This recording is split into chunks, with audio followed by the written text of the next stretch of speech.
पहलगाम हमला हुआ है उसके बाद फेशियल रिकग्निशन की अभी जो एक व्यवस्था है वो जम्मू कश्मीर पुलिस और सिक्योरिटी एजेंसीज ने की है, वो किस तरह काम कर रही है?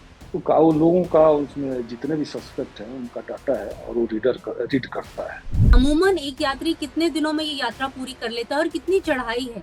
और क्या बीच में आप लोगों ने सुरक्षा के इंतजाम किए हैं? क्योंकि हमने देखा था 2-3 साल पहले कुछ एक क्लाउड बर्स्ट भी हुआ था, जिसके चलते काफी श्रद्धालु जो हैं वो मारे भी गए थे।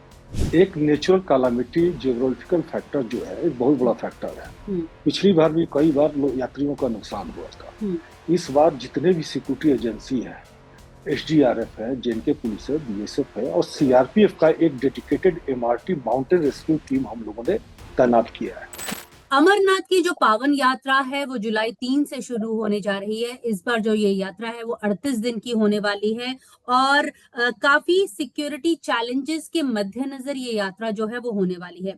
यात्रा 2 रूट से होती है, पहलगाम से होती है और बालटाल से होती है। बालटाल जो है वो छोटा रूट बताया जाता है। यात्री जो है वो एक दिन के अंदर अपनी यात्रा पूरा कर लेते हैं।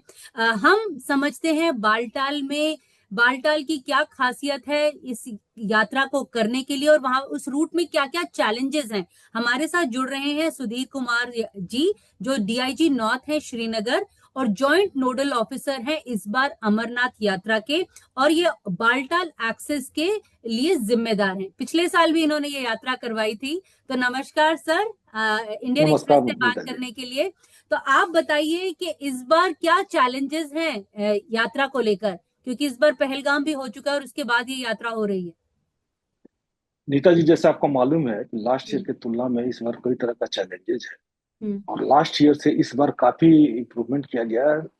सुरक्षा के हर पहलुओं को ध्यान में रखा गया है। हम्म। जहां तक सीआरपीएफ की मैं बात करूं, सीआरपीएफ का अपना जो ड्यूटी है उस हिसाब से जितने भी एजेंसी हैं सबके साथ कोऑर्डिनेट करके सुरक्षा के जितने भी एस्पेक्ट है सब हम लोगों ने ध्यान में रखा है। हम्म। सीआरपीएफ की जो सिक्योरिटी की जिम्मेदारी है मुख्य रूप से जितने भी कैंप हैं उनको दिया गया है।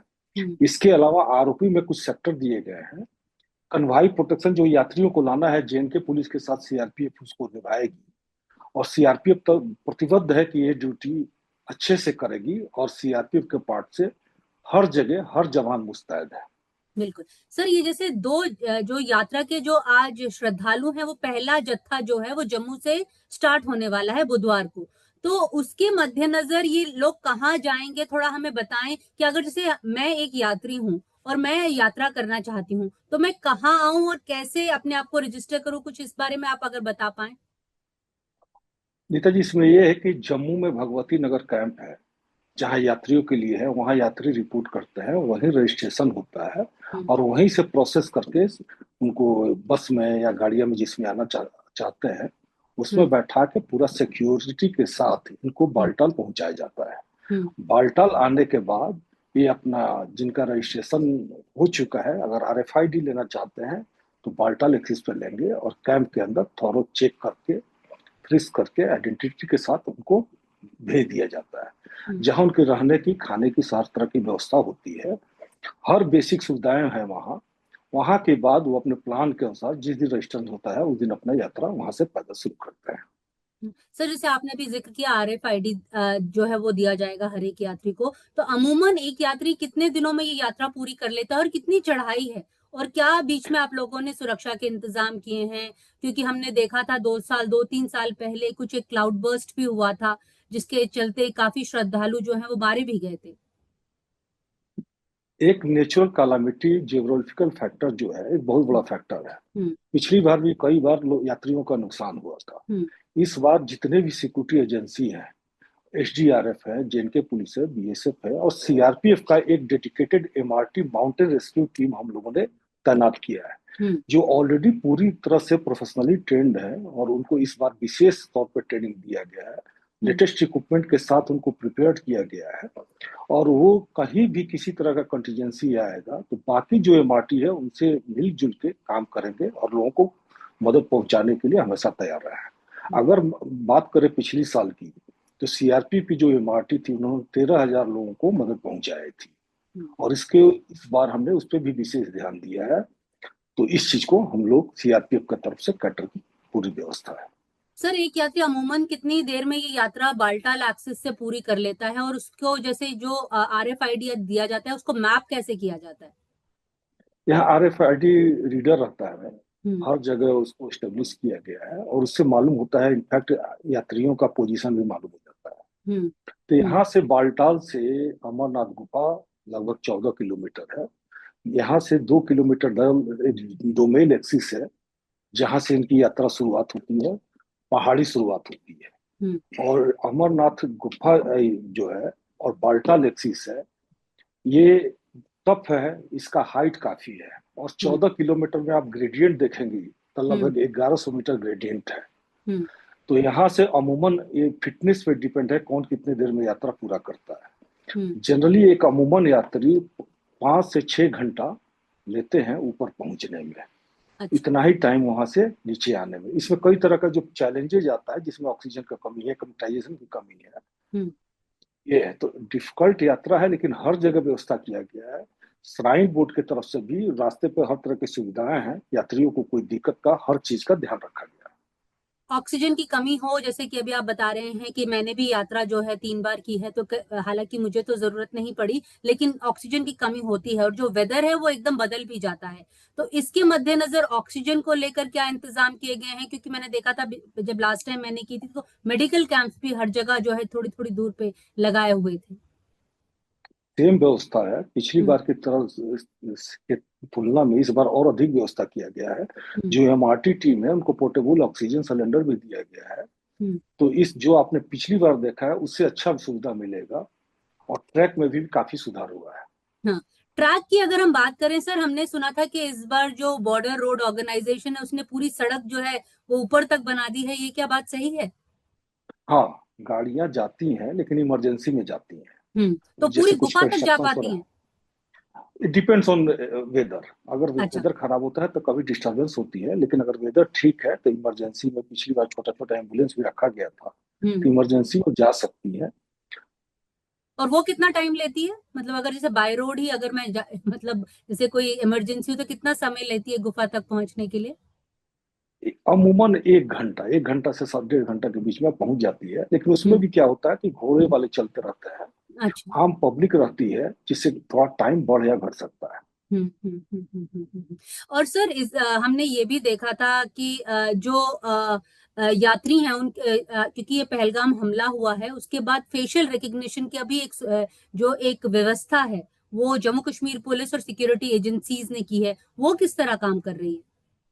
तो वो लोगों का उसमें जितने भी सस्पेक्ट हैं उनका डाटा है और वो रीड करता है। हम्म। इसके अलावा भी और टेक्नोलॉजी इंटीग्रेटेड कई गैजेट लगाए गए हैं, जिससे जितने भी संदिग्ध हैं और जो हम्म। खतरा है, थ्रेट है, उसको हम लोग जेल पुलिस के साथ मिटिगेट करने के लिए कई व्यवस्था है। तो इस बार जो यात्रियों की रजिस्ट्रेशन है वो हो रही है या लोग डरे हुए हैं पहलगाम के हमले के बाद? नहीं, कल भी हमने चेक देखा था, कल काफी हम्म। यात्रा है, हम्म। यात्री आए हैं। पंथा चौक में भी जितने कैंप की कैपेसिटी उतने लोग पहुंच चुके हैं हम्म। हम्म। और रजिस्ट्रेशन शुरू हो चुका है। On hmm. स्पॉट लोग आ रहे हैं, काफी जोश दिखाई दे रहा है। हम्म। और कल मैंने भी कई लोगों से बात किया था, ऑल ओवर इंडिया के यात्री आए हैं और हम्म। जोश में अभी इनिशियल स्टेज में कोई कमी नहीं है। हम्म। आप लोग क्या मतलब भरोसा दिलाना चाहेंगे, क्योंकि लोग तो आपके भरोसे ही वहां तक पहुंचते हैं कि सुरक्षा एजेंसीज वहां है तो हम सेफ एंड साउंड यात्रा करके घर वापस पहुंच जाएंगे, तो आप उनको क्या कहना चाहेंगे? देखिए, अगर CRPF का इतिहास देखे आप, तो हर तरह के आपदा में, हर तरह के चैलेंज एक्सेप्ट करने के लिए हमेशा तैयार रहती है।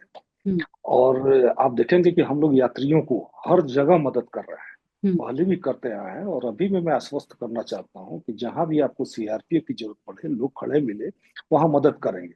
हम्म। बाल्टाल एक्सिस पे हमने मे आई हेल्प यू की तरफ से कुछ लोगों को डेडिकेट किया है। जो यात्री आ रहे हैं, जिसको समझ में नहीं आ रहा है क्या करना है, हम्म। उनको पूरा कॉपरेट किया जाएगा और उनको सुविधा दिया जाएगा। हम्म। तो हम्म। CRPF की तरफ से कहीं भी कैंप है, अगर यात्रियों को लगता है कि उनको मदद की जरूरत है, तो CRPF हमेशा तत्पर है हम्म। और हमेशा मदद करेगी। हम्म। सर हवाई यात्रा भी जो पिछले सालों में थी इस बार बंद कर दी गई है, उसका क्या कारण है? मतलब पहले तो इस विषय हेलीकॉप्टर सर्विस थी। अब इस पे हम लोगों ने CRPF का कोई विशेष रोल नहीं है, इसमें हम्म। मैंने ध्यान नहीं दिया है। उसमें मैं अच्छा कुछ कमेंट भी नहीं करना चाहता। अच्छा। और ऊपर नेटवर्क सेवा जो बीएसएनएल या फिर मोबाइल सेवा, लोग अपने घर वालों को फोन भी करना चाहेंगे कि मैंने दर्शन कर लिए हैं, तो इस तरह की कोई व्यवस्था है ऊपर? जैसे आपको मालूम है कि जेएनके में प्रीपेड में प्रॉब्लम होता है, हाँ। जिनका पोस्टपेड फोन है उनको कोई हम्म दिक्कत नहीं होगी और बात हो जाती है। और वहाँ के एंथुसियाज्म कैसा दिख रहा है जो लोकल पॉपुलेशन है उसकी तरफ से? क्योंकि हमेशा कहा जाता है वहाँ की पॉलिटिकल पार्टीज ने भी वेलकम किया है कि यात्रा शुरू हो, तो आप लोग तो बिल्कुल ग्राउंड में रह के लोगों के साथ मिल के जुल के काम करते हैं, आपको कैसा ये जो है वो माहौल दिखाई पड़ रहा है या एंथुसियाज्म दिखाई पड़ रहा है लोगों के बीच में, जो लोकल मतलब बिल्कुल पॉपुलेशन काफी है? काफी उत्साहित है, और हम्म अमरनाथ यात्रा जो है लोकल लोगों के सहयोग से ही होता है। हम्म जितने भी लोग हैं यहाँ, सब लोग जो वो हमेशा की तरह तत्पर हैं, उत्सुक हम्म है और हम्म सबको मदद करने के लिए तैयार है। तो हम्म। लोकल लोगों में भी जोश है और यात्रियों को भी अच्छा लग रहा है। सर आखिरी सवाल, वेदर को लेकर जो अपडेट्स हैं उसके मद्देनजर क्या इंतजाम किए गए हैं, क्योंकि वेदर एक बहुत बड़ा फैक्टर रहता है इस तरह की यात्राओं में? देखिए उसमें क्या होता है, समय समय पर हम लोग एडवाइजरी जारी कर देते हैं, मौसम विभाग बता देता है। लोग भी जो यात्रा करने आते हैं पूरी तैयारी के साथ आते हैं, हम्म और बाकी जगह कहीं कहीं छोटा छोटा शेड भी बना हुआ है। हम्म तो यात्रा करने में ऐसा अगर अचानक कुछ होता है तो तैयारी है, 12 MRT है, हम्म। सब मिलजुल के अच्छा से होगा और यात्रियों का यात्रा और अच्छा होगा, लंगर, सुरक्षित होगा। और लंगर लंगर, वाले भी दूर दूर से आते हैं, इस बार क्या लग गया है? बिल, डोसा वोसा सब मिल रहा है? बिल्कुल हाँ लंगर फंक्शनल है, और हाँ। लोग उसका इंजॉय भी कर रहे हैं। हम्म और पूरा जो सिस्टम है ऑलरेडी एस्टेब्लिश हो चुका है, फुल फ्लेज। हम्म और आपने देखा ही है, हम्म। तो आप अगर आएंगी भी तो आपको कहीं कमी नजर नहीं आएगा। अरे बहुत बहुत बहुत बहुत शुक्रिया सर, इंडियन एक्सप्रेस से बात करने के लिए। उम्मीद करते हैं कि यात्रा जो है सबकी अच्छे तरह बीते, और जो लोग भी आ रहे हैं वहां पे, क्योंकि पहलगाम को लेकर लोग थोड़े से डरे भी हुए थे, उसके मद्देनजर काफी रिव्यू भी हुआ है, तो उम्मीद की जानी चाहिए कि इस बार जो यात्रा है वो सही सही सुरक्षित निकले। सो मच, थैंक यू बिल्कुल। सर, थैंक यू नमस्कार, सर। नमस्कार। नमस्कार।